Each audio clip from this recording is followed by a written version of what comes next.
going on, everybody? It's Mr. BCS. Being in education, I've seen a lot of single moms coming in and out of the system, not knowing what to do, not trusting anybody, and always having some type of beef or ongoing beef with the fathers. And all the fathers I see come in are just don't know what to do because they have no kind of discipline.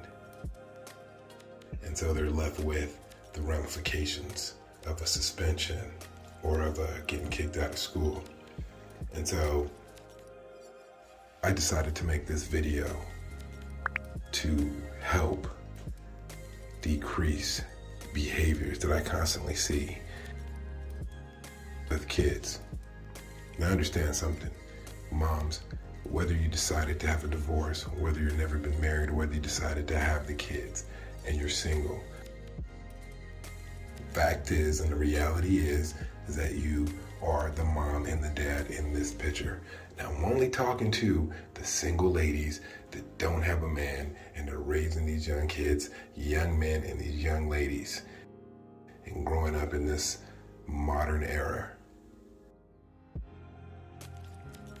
You know, when I sit in these meetings and the dad is frustrated and the mom's frustrated and they're yelling back and forth talking about it's your fault. No, it's your fault. It is what it is, and you as parents have to move on.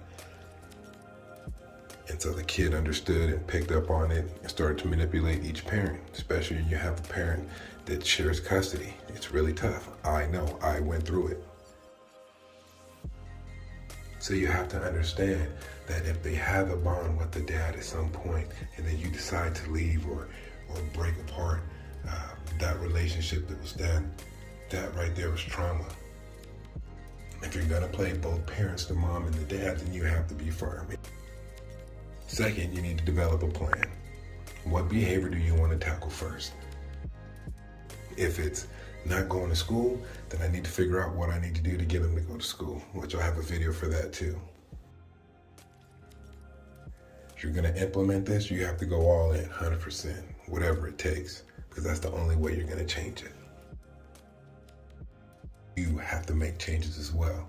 You have to change your appearance. You have to start modeling the behaviors you would like to see. So if you have a young man that doesn't want to go to school and he's about 14, 15, sitting up in your house and the dad's not involved and he wants to go out and start hanging out with a bunch of young ladies and whatnot, and you're mad because he's doing it, but yet he's seen you with 3 boyfriends in the last year, you got to take some type of accountability because that's where he's learning it from. Once you pick the behavior that you want to reduce, then you start to create the plan and you structure the plan. You know, should I involve the dad? That should always be a part of the plan. Now, if there's no dad and there hasn't been a dad since the beginning and you've just been going from man to man, then it's going to be a long haul. You might have some support if you have your parents because they'll be able to back you up. Because if he knows he's not going to get it from you, then he's going to go to the grandparents or whoever he goes to that you go to, which is probably a best friend, a couple of cousins, whatever the case may be. Everybody has to be on board. And so you need to be able to control the environment and have everybody that he comes in contact with, you need to be having a conversation with them to let them know what's going on and what you're about to do and that they need to be on board and what they need to do if he comes over. All that needs to be put in a plan. Now, I can tell you just the basics today, but again, I do this for a living, so if you want an extensive plan, you know where to go. Hit my page, bluntconceptsandsolutions.com. The basics would be, if he runs away, he's most likely going to go to their house. They need to make sure that they steadfast, meaning they need to stay firm and tell them, no, go back to your house. We know what's going on. It's not going to work here anymore. This is an intervention, so they have nowhere to go. Eventually they'll come back to the house. And when they do come back to the house, then you continue and tell them, like, this is what you're going to do. And then you have to impose whatever it is that you want to see. Now, for this particular instance, let's take going to school. Now, if they go to school, you drop them off at the curb and they go to school, and then all of a sudden, as soon as you leave, and then they go out the back door and they end up going to one of your cousins, nephews, somebody that they see, you have to have a mutual agreement from both ends. So when he goes there, now, if he decides that he wants to go see his dad, to do that and let him see his dad. Now, if there's outstanding things like, physical abuse and verbal abuse and, legitimate, like, CPS has been involved and they say, yeah, this has happened. If the hospital said it's happened, then that's a different. And involve that as a reward. So for instance, if he wants to go to school and after that he wants to go to basketball practice or go play AAU or he wants to do Jordans, and you tell him, well, if you want to go to school, then we'll work for it. I know the Jordans about $200 and, this is what we're going to do. And he devises a plan. If that doesn't work, then you have to come up with something that's going to catch. That's simple as that. You know your kid, you know what he likes to do, and you have to stay fast.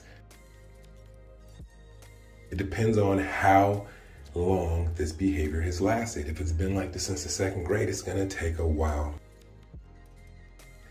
There's going to be times where you have to get off work, but that's part of being a parent. I understand you're going to be working, and I understand that everybody does, everybody has it, but this is part of being a parent. You have to sacrifice.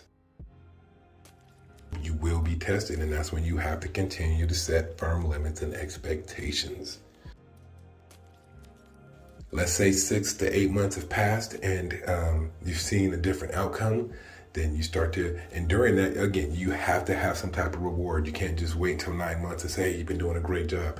Every week you have the time you're doing a great job going to school, and I just want to let you know this, or whatever the case you guys have worked out. Every 2 weeks, every 3 weeks, something. You have to show some type of reward, which we call verbal praise.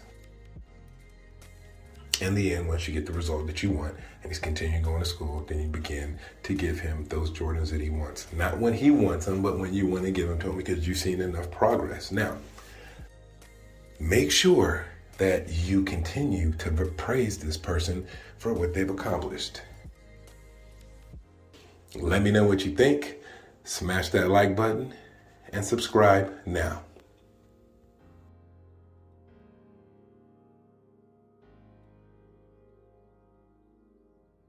Blunt concepts and solutions. Solutions that meet the moment.